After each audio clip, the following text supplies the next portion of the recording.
Welcome to the Tech Egg. Don't get scrambled. Enjoy the video. You'll insert an X with a bar using Words tools. Start where the variable belongs. First, try the equation editor. Press Alt + equals to open it, then type \X and press space to render. Once done, the equation engine creates a proper overbar that sizes with fonts and fractions. If you need inline text, use insert symbol or paste a precomposed character. Make sure the font supports combining marks.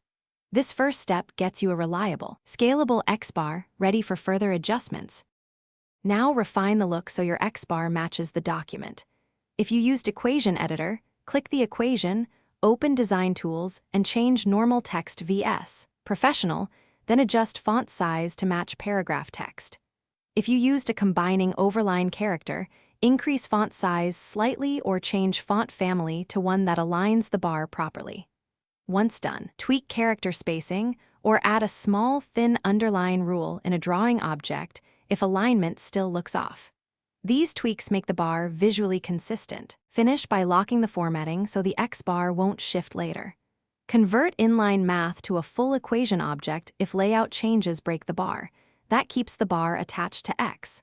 If the overline disappears when sharing, save the equation as an image or export to PDF to preserve appearance. One key troubleshooting tip: if the bar appears detached, replace the combining character method with the equation editor \barx.